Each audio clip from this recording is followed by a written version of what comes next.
Welcome back into the channel. Today, me and my guy Steve from Fantasy Trading Room are going to be talking a lot about the Chicago Bears and Ben Johnson and how this man may be here to save the Bears franchise from the turmoil it's been in as well. After that conversation, it's about 15 to 20 minutes. I'm going to talk about the rest of the head coaching options and opportunities for about 5 minutes. As always, timestamps will be in the description below. If you love the NFL and you're not already subscribed to the channel, check it out. Like what you see, hit that button. Otherwise, have a great day. Let's get into today's video.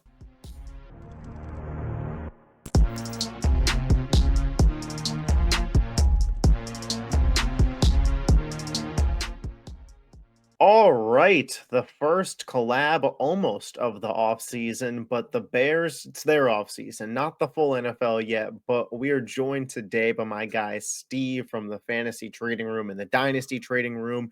If you need fantasy football, film breakdown, whether it's college prospects coming in for your dynasty leagues, you're just interested to see who's coming to your team, check out Steve's channels. They'll be linked in the description. But perhaps more importantly for this video, a Chicago Bears fan. Steve, how are you doing today? I'm doing great today after that hire. I'll be honest, I know we'll talk about it more, but I really did not think Ben Johnson was coming to Chicago. It was a pleasant surprise when I check my phone in the afternoon and I see that the Bears actually got the deal done after screwing things up in recent memory at the head coach position. It feels good to actually land the top guy in most eyes for the offseason.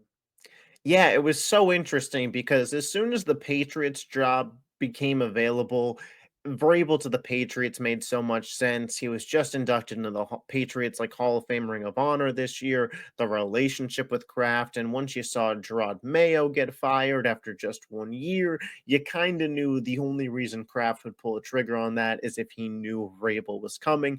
And then it was all of a sudden a scramble for Ben Johnson because originally the head coaching vacancies that were expected did not include the Patriots. And then when the Patriots took one of the top two names, there was one guy left in Ben Johnson that had a ton of suitors. There were reports that Tom Brady and the Raiders were making a push, Trevor Lawrence and the Jacksonville Jaguars making a push.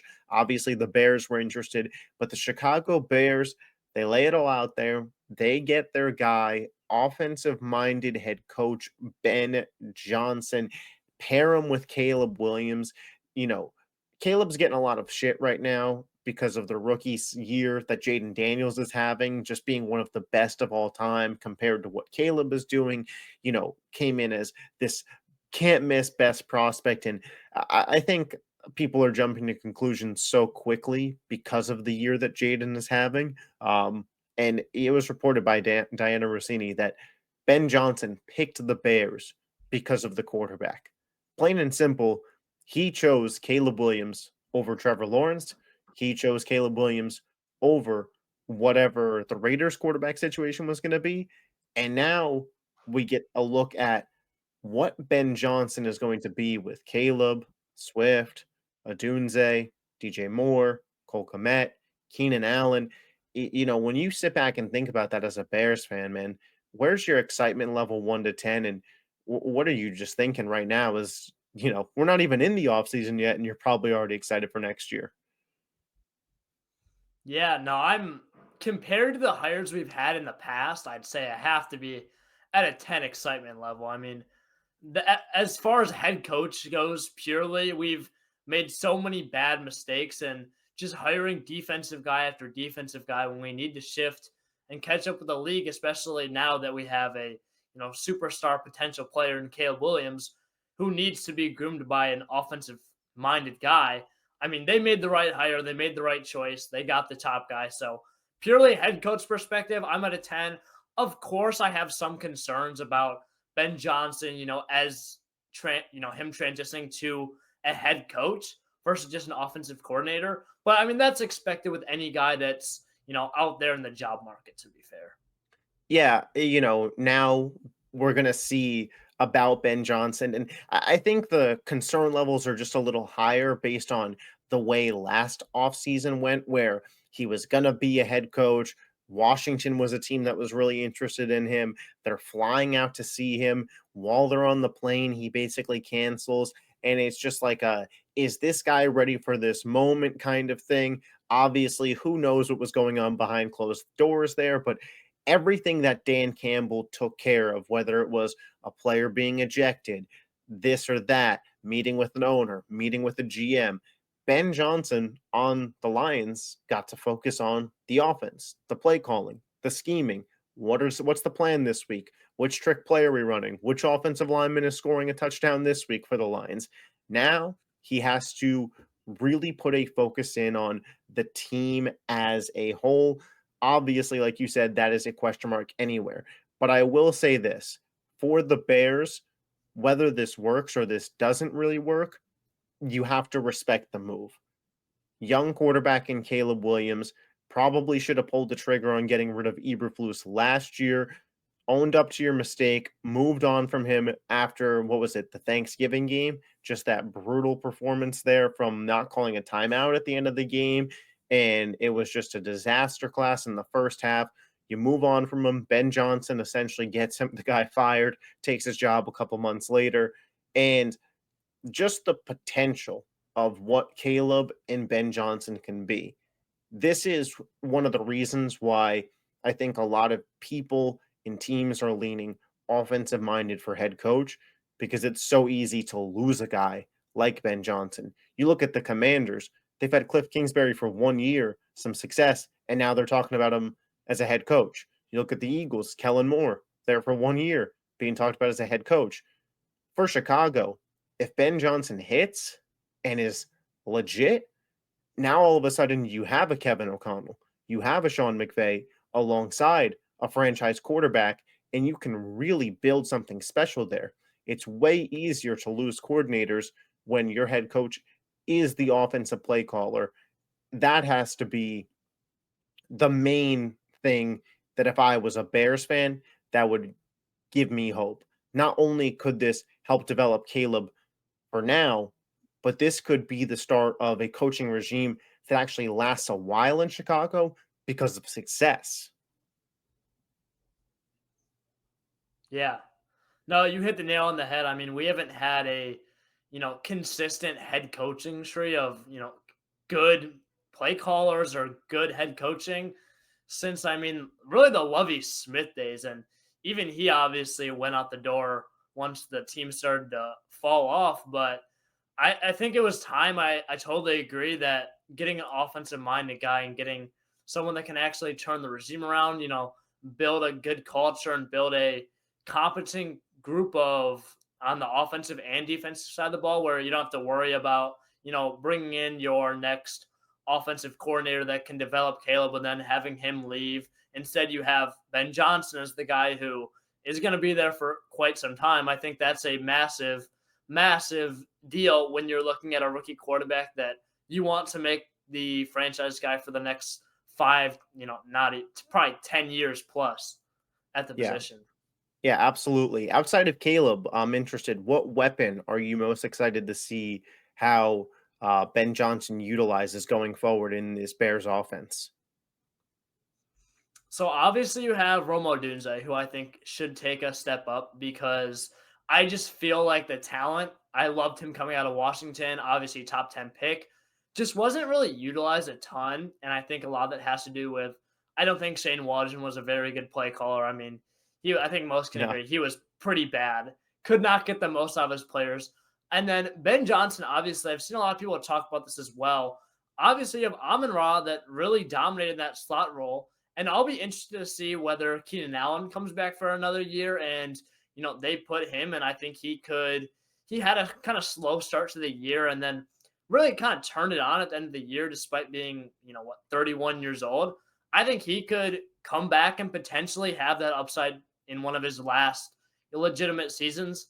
Have a, Chargers prime Keenan Allen type year where he really dominates in that slot role. Also, DJ Moore, they get really creative with using him on the outside, and he can also play in the slot as well. So I wouldn't be surprised that Ben Johnson really gets a lot out of DJ Moore because obviously the last year of Fields, DJ Moore looked amazing, and then there were kind of questions with more being a leader. Him and Caleb weren't clicking to start. I think that we could see a big step up with DJ Moore as well, and potentially see him, cement himself as that true number one, all over the place, do it all guy for the Bears, and then actually be considered one of the better receivers in the league when it's all said and done. Would love to see him and Ben Johnson kind of get cooking this offseason.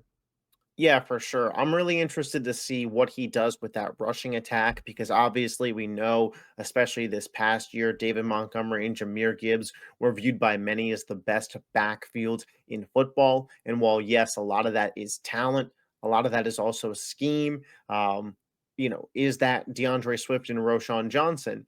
Or is that some other set of backs that Ben Johnson wants to bring in this offseason? We know that it's not exactly a high price tag on running backs. Ben Johnson has had some experience working with DeAndre Swift before, chose to move off of him. He just got a I believe it was a 3-year deal from the Bears at the start of last free agency. So that'll be interesting to see for anybody that is kind of doubting what Ben Johnson can do to an offense. I pulled up this graphic that I want to share. It is from Warren Sharp on Twitter, and it should be showing now. So Ben Johnson was hired as the offensive coordinator for the Detroit Lions in 2022, right here. They had Jared Goff in 2021. A lot of the offensive personnel was the same from this year to this year. But as you could see, went up from 23rd to 4th in points. Play action continuously went up year after year. Motion pretty much up year after year. Third down avoidance, getting to the first down, getting a couple of yards, second and manageable. It's something that we've seen Washington really take a liking to under Kingsbury this year. Can we get 4 or 5 yards of play? Doesn't need to be the home run. Yards per play, though. Boom, boom. And I mean, it is just high leverage increases across the board under Ben Johnson. So if you have any doubts about what this guy could do, the proof is in the stats there. If the eye test wasn't enough for you, this is a major, major hire for the Chicago Bears. And they weren't done because while Ben Johnson specializes on the offensive side of the ball, they had to get him a defensive coordinator. And they went out and got Dennis Allen from the Saints. And anybody who's not new to my talk and my work knows that I thought Dennis Allen, terrible head coach. Dennis Allen, defensive coordinator, on the other hand, a pretty solid pairing for Ben Johnson, in my opinion. Where are you at on this hiring, Steve? So it's kind of funny because, as you mentioned, I'm a big fantasy guy, and Dennis Allen just hates fantasy football. I mean, I don't know if you saw what was going on with the Kendre Miller debacle, but essentially, to summarize it, it's kind of funny. He just put Kendre Miller on the IR when everyone's like, "This dude did not need to be on the IR," and then got fired right after. So he's been crapping on fantasy managers. So that little side in me kind of hates Dennis Allen. But no, I think you again hit it right in the head. I do not like him as a head coach at all. Outside that, I think he's just pretty objectively bad. But as a defensive guy, you just give him the defensive side to worry about, especially with the Bears. I think that I'd be worried about him trying to elevate a very poor. I don't think he's an elite guy, by any means. Obviously Ben Johnson, I think he is that elite guy that can elevate a bad offense with very few pieces to a good and even great offense as they develop. I don't think Dennis Allen is that guy, but I think he's a good defensive coordinator that can make that defensive unit a little bit better. So the Bears are kind of a middle of the road unit, in my opinion. I think they have talent. You obviously have guys like Jalen Johnson at the cornerback position, which is hard to find a true lockdown. Obviously you love that. You got some nice pieces on the defensive line. I thought they had a pretty good draft and getting Austin Booker even as a sleeper. So there's definitely guys for Dennis Allen to work with. I like it. I don't love it, obviously, as much as the Ben Johnson hire, but it's definitely not a move that I'm upset with at all. It's kind of just I like it, don't love it, but really after screwing up the past defensive and offensive hires and head coaching hires, I mean, I have to feel pretty good about this one. Yeah, I mean, the Saints have had some pretty strong defenses for a couple years now. I wouldn't call them a top 5 unit, but they hovered around that 10 to 15 mark. Darren Rizzi, as well, is a guy that the Bears are looking to bring in with Dennis Allen to handle special teams. He's been really good in that role for New Orleans. So, again, we kind of touched on it a little bit earlier, but the Chicago Bears culture turnaround here. You know, I understand that this year, in terms of a wins losses perspective, didn't go the way that Bears fans wanted to. But I'll say this, the last 2 off seasons, aside from keeping Eberflus, the Bears have been aggressive, the Bears have been willing to spend money, and the Bears have done what they can to put out a very competent and very competitive team. Obviously, that, you can only go so far with a coaching staff of Matt Eberflus and Shane Waldron, and that's a whiff. This kind of has to work for Ryan Poles. You only get to pick so many head coaches as a GM before the owner decides you're not qualified to pick coaches anymore. So while there's a lot of pressure on Ben Johnson for this to work, a lot of pressure on Ryan Poles. Poles 39, Ben Johnson 38, a fairly young GM and head coach duo.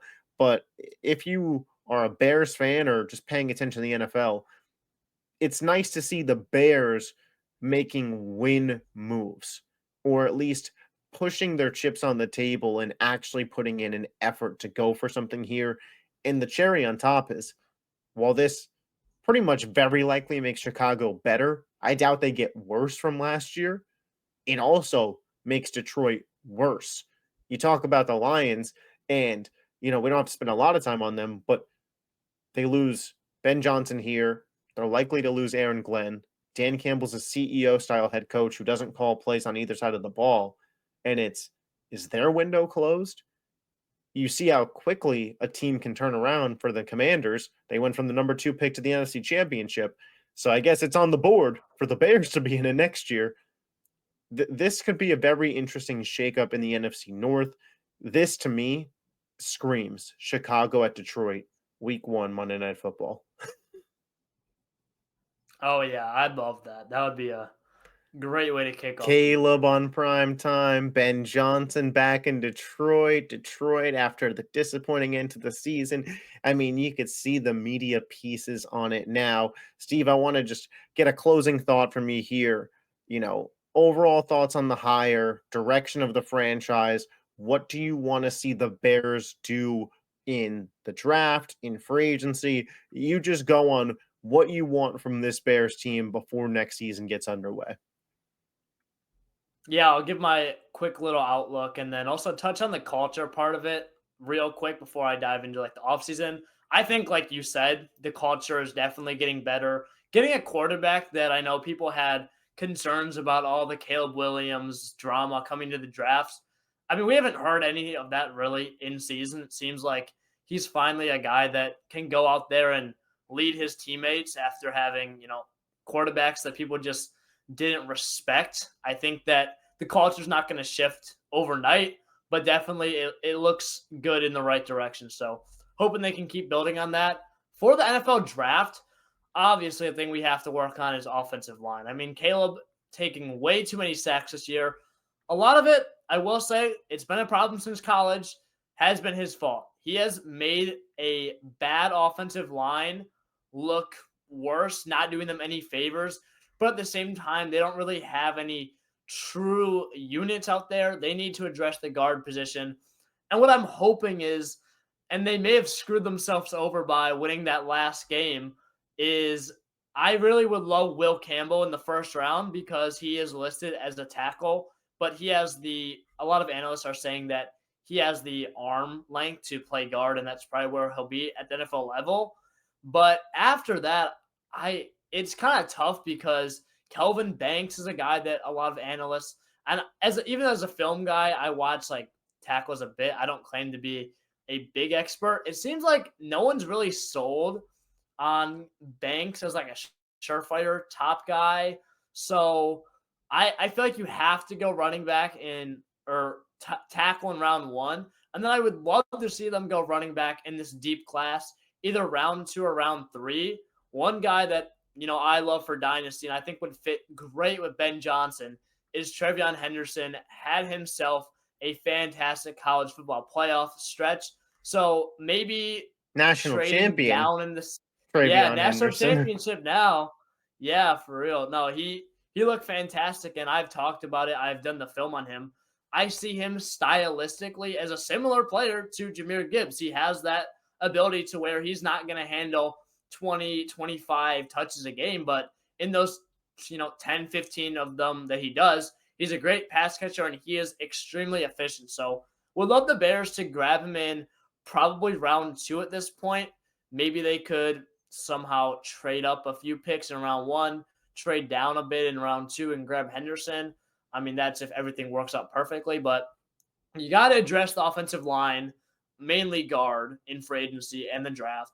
And also running back is another big need, in my opinion. DeAndre Swift, you alluded to it already. Ben Johnson did not like him in the past, and he has not done anything else since that time to prove him wrong. I mean, just watching the game, he is so inefficient. He is, if the offense is doing well and there's a wide open lane for him, sure he can hit it, but I mean, the dude's just really not good. I hate to be super negative, but they need to grab someone. I would draft someone as like if they can get Henderson, would love to get maybe a Najee Harrison free agency potentially if they could get a decent deal for You don't that. like Roshan Henderson as like a Najee power back? backfield. Not really. I mean, So Roshan you is so Steve because when wants I to watch, redo the entire Bears running back room. Everybody that's there, pack your bags and get out. yes, the so here's the thing. If they can get Henderson, it's more so I just love Henderson. And I know Yeah. Roshan is 6 foot 225. He's a bigger back.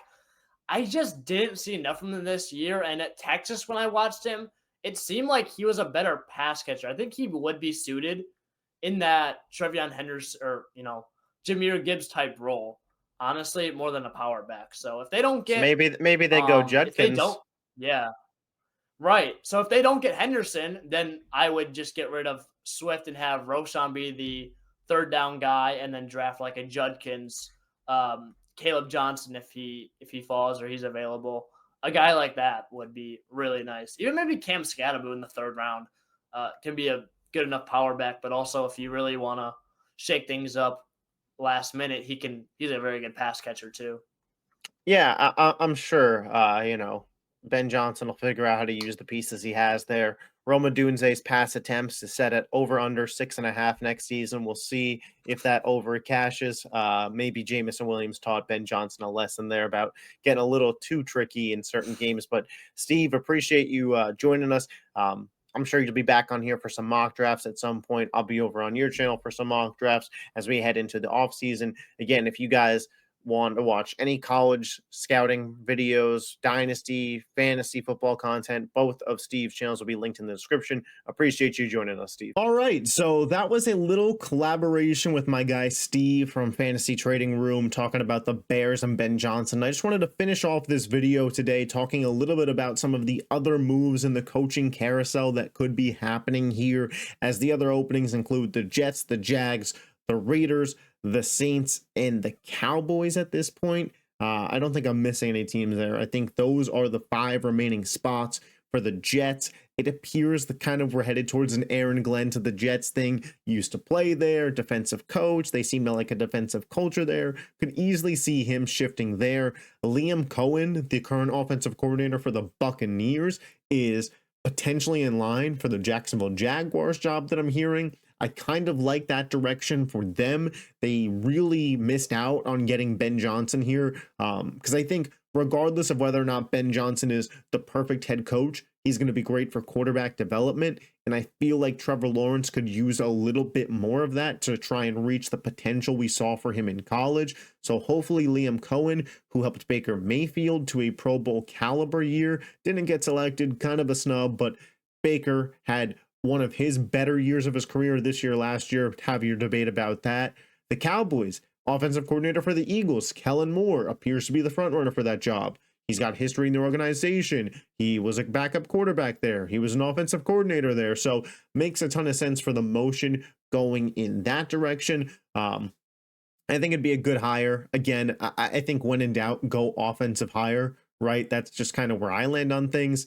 Then you look at the Raiders, and there's a lot up in the air there. Could they go get a Marcus Freeman from Notre Dame? Could they get Belichick to come back? They need a GM. They could kind of give him a ton of power. Is there another name? Maybe Brady's relationship with Liam Cohen from Tampa Bay could be something. The Raiders, their situation is very interesting because I think that they are in a spot where they're going to need to make some pieces this offseason, move some pieces like a Max Crosby. I think will be getting traded. He has no more guaranteed money on the contract, and the team kind of needs to, rip the floorboards out of this house. And it's a real renovation project. They don't have a quarterback. They don't have a real run game. The offensive line is okay. Jacoby Myers is their wide receiver one. Brock Bowers is an absolute stud, but there's a lot left to be desired with this team. It is a complete and total rebuild in an AFC West with Mahomes and the Chiefs, who are back-to-back champs, the Broncos, who are emerging, and the Chargers, who are emerging. So the Raiders are probably best hitting the complete fucking reset button and just saying, hey, like, let's tear down, suck, get all the draft capital we can, and try and be good in like 5 years. And another team that's kind of in that spot, the New Orleans Saints, with the cap situation that they have, if the Raiders are a renovation project that just need the floorboards changed and cupboards and shit, the Saints are a house where it's like, let's just bulldoze the property and start over. Because the cap hell that they're in, they should trade some of their veteran players. They don't really have a lot of young, emerging talent. Like Chris Olave is probably their number one young emerging talent. They drafted that offensive lineman in this past draft, Huaga. So, a couple of pieces on the offensive side, but Kamara's not getting any younger. Cam Jordan's not getting any younger. Tyrann Mathieu's not getting any younger. So, the Raiders and Saints, man, tough scenes to be fans of those teams, because not only do they not have any clear-cut, great quarterback option, they don't have a top 3 pick to resolve it. Saints and Raiders, early thoughts for who could potentially be the worst teams in the NFL next year. But again, in certain situations, I think that is, it's better to be completely worse like the Titans than where the Raiders and Saints are right now in no man's land. But if you enjoyed the collaboration with Steve, make sure to let me know in the comment section down below. Go check out his channel. Let me know how you think some of these NFL head coaching things are going to pan out. I love getting these little news tidbit videos out to you guys in the middle of the week. I appreciate your guys' support as always. If you love the NFL and you're not already subscribed to the channel, hit that button. I will catch you guys next time. Peace.